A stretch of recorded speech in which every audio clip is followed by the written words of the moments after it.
Alejandro González Iñárritu has returned after a 7-year absence with his 7th feature movie, which is both his most personal and his weakest to date.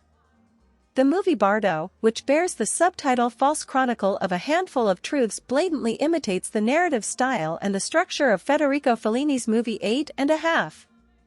It would appear that every movie maker in the middle of their career is tempted to make a personal movie about their own midlife crisis. This temptation inspired Federico Fellini's Half-Half, a movie that turned out to be both beautiful and glorious.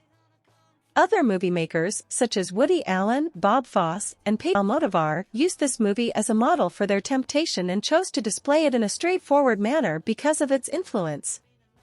Even though 8 and a Half is seen as Fellini's best and most important movie, but other directors couldn't make the particular movie they made for their own personal temptation into a lasting piece of art.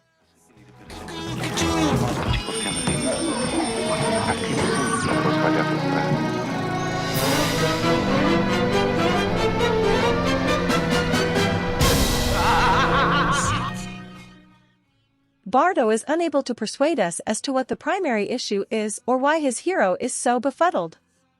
We are aware that he avoids the media and does not wish to appear on television or social networks. However, we are curious as to whether or not he has always had this problem or whether it has recently become more severe. How did someone with such a personality evolve into a successful and reliable documentary movie maker? He has a problem because he is constantly going back and forth between American and Mexican cultures.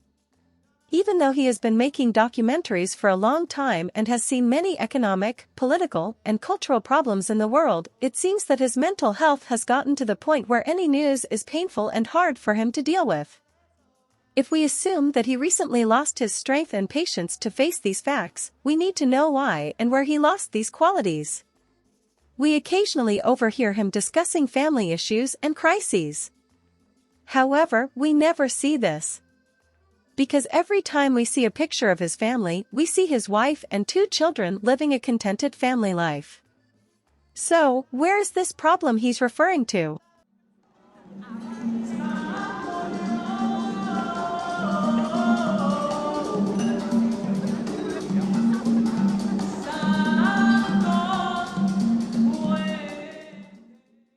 All of these ideas are also in Fellini's movie 8 and a Half, and they make Guido, the main character in that movie, face a more serious and real conflict.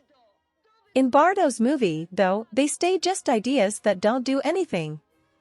Iñárritu has only been able to make the hero's awareness of death and his movement between the worlds of the living and the dead into a theme that runs through the whole movie.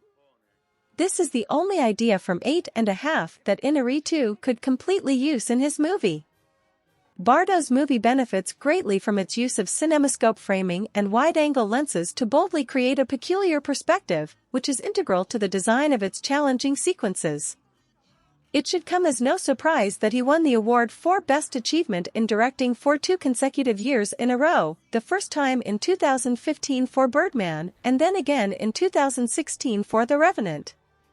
Nevertheless, there are sequences in the movie Bardo that take us by surprise, and you may need to watch those parts more than once to get all of the details. But it's unfortunate that these scenes don't connect with one another and that we don't witness anything resembling the brilliant 8 and a Half mix that encompasses the entirety of the work's narrative arc. Bardo wants us to find the link between his scattered moments, but the main character isn't intriguing enough for us to care about him and want to stick with him through long parts of the story so we can follow his wanderings. That's a big gap in a nearly 3-hour movie. Nevertheless, Iñárritu is a masterful and admired movie maker. We will never forget his brilliant movies.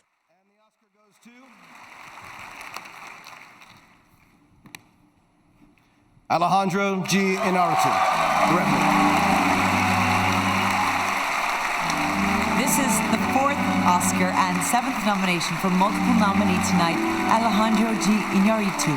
He took home 3 Oscars last year for Best Picture, Directing, and Writing for Birdman.